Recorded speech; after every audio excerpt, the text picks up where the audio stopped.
ꯑꯗꯨꯅ ꯑꯩꯈꯣꯏꯅ ꯄꯥꯡꯊꯣꯛꯆꯔꯤꯕ ꯔꯦꯂꯤ ꯑꯁꯤꯒꯤ ꯃꯔꯨꯑꯣꯏꯕ ꯑꯩꯈꯣꯏꯒꯤ ꯄꯥꯟꯗꯝꯗꯤ ꯑꯩꯈꯣꯏꯒꯤ ꯅꯍꯥꯁꯤꯡ ꯃꯔꯨꯑꯣꯏꯅ ꯏꯟꯈꯠꯂꯛꯏꯕ ꯌꯨꯠꯁꯤꯡꯁꯦ ꯅꯨꯄꯤ ꯅꯨꯄꯥꯁꯤꯡ ꯑꯩꯈꯣꯏꯒꯤ ꯇꯨꯡꯒꯤ ꯐ꯭ꯌꯨꯆꯔ ꯑꯣꯏꯒꯗꯧꯔꯤꯕ ꯁꯤꯡꯁꯦ ꯃꯁꯥ ꯃꯎ ꯐꯅ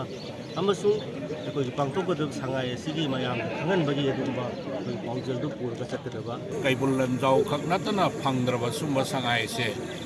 ꯄ꯭ꯔꯤꯊꯤꯕꯤꯒꯤ ꯃꯤꯌꯥꯝꯗ ꯀꯟꯃꯤꯟꯅꯁꯤ ꯍꯥꯏꯕ ꯋꯥꯈꯜꯂꯣꯟ ꯑꯃ ꯄꯤꯖꯕ ꯑꯗꯨꯒ ꯂꯣꯏꯅꯅ ꯑꯩꯈꯣꯏ ꯁꯉꯥꯏ ꯐꯦꯁꯇꯤꯚꯦꯜ ꯄꯥꯡꯊꯣꯛꯄꯁꯤꯅ ꯃꯅꯤꯄꯨꯔꯒꯤ ꯐꯦꯁꯇꯤꯚꯦꯜ ꯑꯣꯐ ꯋꯥꯟꯅꯦꯁ ꯑꯃꯠꯇ ꯑꯣꯏꯕꯒꯤ ꯅꯨꯡꯁꯤ ꯆꯥꯟꯅꯕꯒꯤ ꯋꯥꯈꯜꯂꯣꯟ ꯐꯥꯎꯍꯟꯕꯒ ꯂꯣꯏꯅꯅ ꯃꯅꯤꯄꯨꯔ ꯇꯨꯔꯤꯖꯝꯒꯤ ꯄ꯭ꯔꯣꯃꯣꯠ ꯇꯧꯅꯅꯕ ꯍꯣꯠꯅꯔꯤꯕ ꯁꯨꯝꯕ ꯔꯦꯂꯤ ꯑꯃꯈꯛꯅꯤ ꯒꯤ ꯄꯥꯎꯖꯦꯜ ꯄꯨꯕ ꯁꯉꯥꯏ ꯁꯥꯏꯀꯜ ꯔꯦꯂꯤ ꯉꯁꯤ ꯔꯥꯖ꯭ꯌ ꯁꯚꯥꯒꯤ ꯃꯦꯝꯕꯔ ꯅꯤꯡꯊꯧ ꯁꯅꯥꯖꯥꯎꯕ ꯂꯩꯁꯦꯝꯕꯅ ꯂꯝꯊꯥꯗꯨꯅ ꯐꯦꯁꯇꯤꯚꯦꯜ ꯑꯁꯤꯒꯤ ꯃꯦꯟ ꯚꯦꯟꯌꯨ ꯑꯣꯏꯔꯤꯕ ꯃꯣꯏꯔꯥꯡ ꯈꯨꯅꯧ ꯇꯝꯅ ꯈꯣꯡꯁꯥꯟꯈ꯭ꯔꯦ ꯁꯥꯏꯀꯜ ꯔꯦꯂꯤ ꯑꯗꯨ ꯉꯁꯤ ꯑꯌꯨꯛ ꯄꯨꯡ 8:30 ꯇꯥꯕ ꯑꯗꯨꯋꯥꯏꯗ ꯍꯞꯇꯥ ꯀꯥꯡꯖꯩꯕꯨꯡꯒꯤ ꯁꯅꯊꯣꯡ ꯃꯃꯥꯡꯗꯒꯤ ꯔꯥꯖ꯭ꯌ ꯁꯚꯥꯒꯤ ꯃꯦꯝꯕꯔ ꯅꯤꯡꯊꯧ ꯁꯅꯥꯖꯥꯎꯕ ꯂꯩꯁꯦꯝꯕꯅ ꯂꯝꯊꯥꯈꯤ ꯁꯥꯏꯀꯜ ꯔꯦꯂꯤ ꯑꯗꯨꯒ ꯃꯔꯤ ꯂꯩꯅꯅ ꯔꯥꯖ꯭ꯌ ꯁꯚꯥꯒꯤ ꯃꯦꯝꯕꯔ ꯅꯤꯡꯊꯧ ꯁꯅꯥꯖꯥꯎꯕ ꯂꯩꯁꯦꯝꯕꯅ ꯍꯥꯏ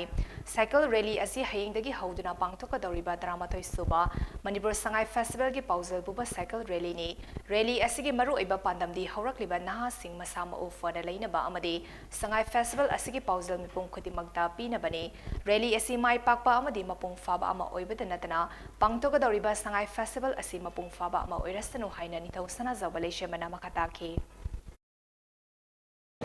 12ꯔꯛ ꯁꯨꯕ ꯑꯩꯈꯣꯏꯒꯤ ꯁꯉꯥꯏ ꯐꯦꯁꯇꯤꯚꯦꯜ 2022ꯒ ꯃꯔꯤ ꯂꯩꯅꯅ ꯄꯥꯡꯊꯣꯛꯆꯕ ꯑꯗꯨꯒꯨꯝꯕ ꯑꯩꯈꯣꯏꯒꯤ ꯁꯥꯏꯀꯜ ꯔꯦꯂꯤꯅꯤ ꯑꯗꯨꯅ ꯃꯐꯝ ꯑꯁꯤꯗꯒꯤ ꯑꯩ ꯏꯁꯥꯃꯛꯅ ꯂꯝꯊꯥꯖꯔꯒ ꯑꯩꯈꯣꯏ ꯑꯣꯅꯔꯦꯕꯜ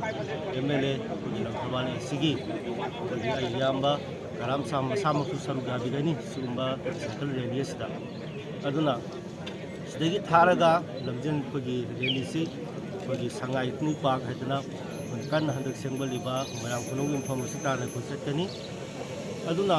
ꯑꯩꯈꯣꯏꯅ ꯄꯥꯡꯊꯣꯛꯆꯔꯤꯕ ꯔꯦꯂꯤ ꯑꯁꯤꯒꯤ ꯃꯔꯨꯑꯣꯏꯕ ꯑꯩꯈꯣꯏꯒꯤ ꯄꯥꯟꯗꯝꯗꯤ ꯑꯩꯈꯣꯏꯒꯤ ꯅꯍꯥꯁꯤꯡ ꯃꯔꯨꯑꯣꯏꯅ ꯏꯟꯈꯠꯂꯛꯏꯕ ꯌꯨꯠꯁꯤꯡꯁꯦ ꯅꯨꯄꯤ ꯅꯨꯄꯥꯁꯤꯡ ꯑꯩꯈꯣꯏꯒꯤ ꯇꯨꯡꯒꯤ future ꯑꯣꯏꯒꯗꯧꯔꯤꯕ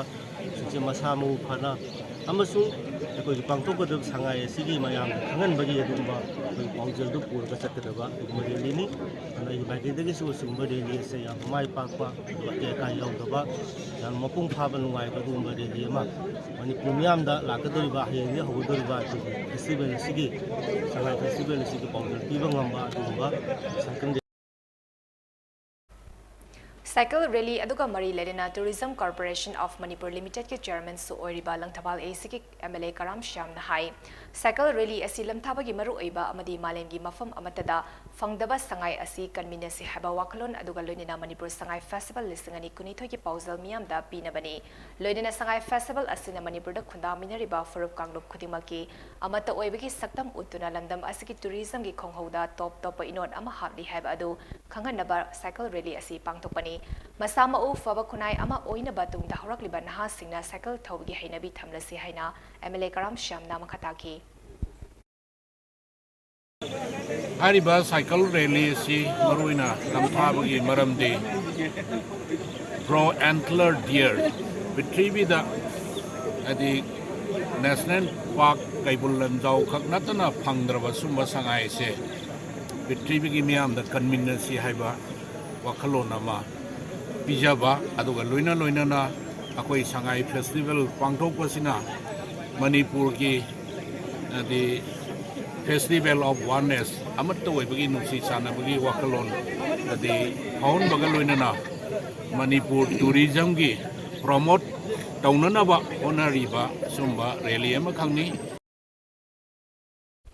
Manipur Tourism na sinduna pangtokpa cycle rally aduda Tourism Corporation of Manipur Limited ki chairman su oriba Langthabal AC ki MLA Karam Shyam handaki Manipur Sangai Festival lisingani kunithoi gi brand ambassador oribi sakna rebi actor Soman Laishram RIMS ki medical superintendent Professor Nepram Sanjib na sing bana sarugya ki Panbay yabdi ngasi lamthakhre kilometer 59 rom sangba Sangai cycle rally adu hapta kangzebumdagi hauduna Manipur Sangai Festival ki main venue oriba Moirang Kunogi Sangai Ethnic Park yauna chatuna miyamda Sangai Festival ki paojel pigni hari